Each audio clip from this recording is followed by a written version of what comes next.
What is meta data? Option है अपने पास it is data about data. दूसरा ऑप्शन है अपने पास it is meteorological data, oceanic data या फिर कंटूर डेटा। क्या लगता है आपको क्या सही उत्तर है? मेटा डेटा का सही उत्तर है इट्स डेटा अबाउट डेटा। मतलब जो डेटा है, जो जानकारी है, जो कंटेंट है, उसके बारे में और जानकारी।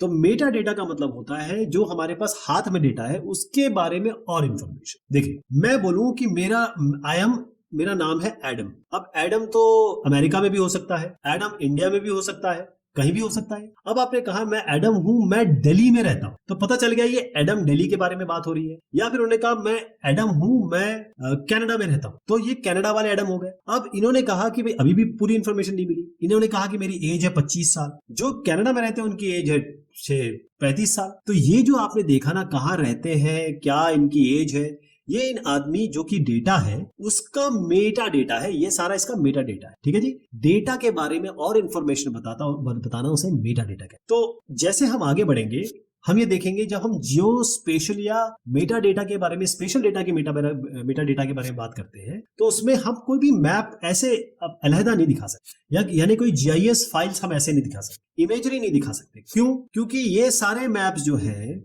ये सारी जो जीआईएस की फाइल्स है या इमेजेस हैं, जैसे सैटेलाइट इमेजेस होती है, लोकेशन बेस्ड डेटा रिसोर्सेज, ये सारे आपके मेटा डेटा के बगैर काम नहीं करेंगे। केवल आप एक मैप उठा के दे दोगे या पिक्चर उठा के दे दोगे तो काम नहीं करेगा। इसका ज्योग्राफिक इन्फॉर्मेशन, इसका प्रोजेक्शन क्या है, ये कहाँ का डेटा है, कब लिया गया था, कितना क्वालिटी क्या है इसकी, कितना सही है, कितना गलत है, वो सारी चीज मेटा डेटा में आती है। तो मेटा डेटा आपको ये फायदा करता है कि भाई आपने यहां से एक डेटा लिया, यहां से दूसरा डेटा ले लिया। अब ये जो डेटा है, आपने कहा भाई मैं एक कनाडा की बात करूं कि ये डेटा मेरा है मान लीजिए टोरंटो का, और ये डेटा है मेरा मान लीजिए आपकी कैलगरी का। तो टोरंटो और कैलगरी का डेटा मिला के हम किसका डेटा बना सकते हैं? कनाडा का पूरा डेटा बना सकते हैं। तो इस तरीके से हम डेटा को इंटीग्रेट कर लेंगे, क्योंकि हमें पता रहना चाहिए ना ये है कहाँ का, कैसा है, इसकी इंफॉर्मेशन, मतलब मेटा डेटा क्या है। इंटरऑपरेबिलिटी का मतलब ये होता है कि भाई आप एक सॉफ्टवेयर में से यूज कर रहे हैं, मान लीजिए इल्विस में यूज कर रहे हैं, अब इसको आप ले जाना चाहते हैं आर्कजीआईएस में। एग्जांपल दे रहा हूं, तो कैसे ले जाएंगे? जब तक आपके पास इसकी एक्स्ट्रा इन्फॉर्मेशन नहीं होगी, आर्कजीआईएस की